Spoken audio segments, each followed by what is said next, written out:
독도에 박물관 세우면 어떨까?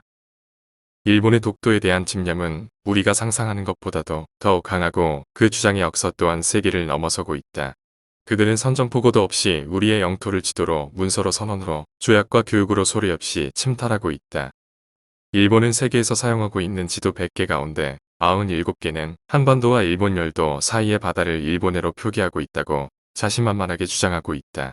여기에는 분명히 국제법적으로 대륙 동부에 있는 바다라는 뜻의 동해를 일본 바다로 표기함으로써 독도를 자연스럽게 일본의 영토인 것처럼 만들기 위한 음모가 깃들여 있는 것이다.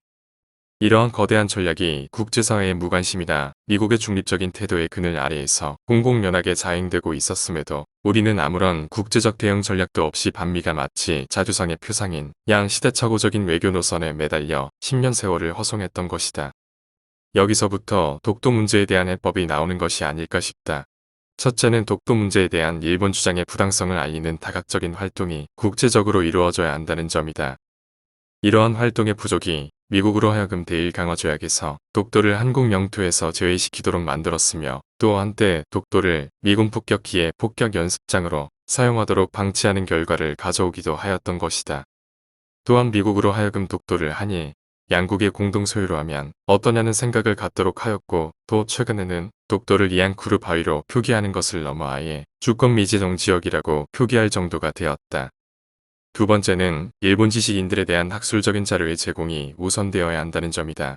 말하자면 독도가 일본 영토인 것처럼 잘못 알고 있는 많은 일본 지식인들에게 올바른 지식을 전달해 주어야 한다는 것이다.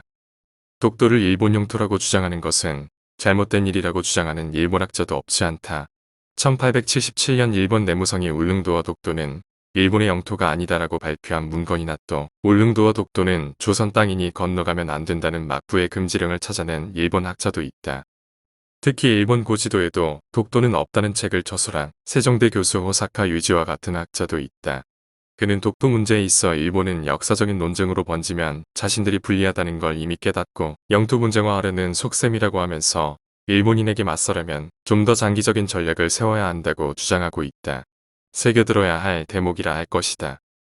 세 번째로는 일본 국민들이 독도를 자기네 영토라고 주장하는 것이 얼마나 부끄러운 짓인가를 깨닫도록 노력하는 일이다. 일본은 아직까지 2차 대전 이후 독일의 역대 총리들이 보여준 눈물겨운 통회의 자세를 한 번도 보여준 적이 없다. 침략국 당시의 우월감으로 지금도 기회만 닿으면 과거의 침략 행위를 정당시하고 자신들이 강요한 조약들을 합법적인 것으로 가장하려는 음모에 몰두하고 있는 나라임이 분명한 것처럼 보인다. 오히려 전쟁 위안부와 같은 만행을 없었던 것처럼 술수를 부리거나 총리가 직접 전범들의 위패가 있는 야스쿠니 신사를 참배하기에 주저함이 없다. 차제 일본 내의 양심 세력과 세계 여론을 통해 일본의 독도 영유권 주장이 얼마나 철면피하고 반평화적이고 군국주의적인가를 알리는 기회로 삼아야 할 것이다.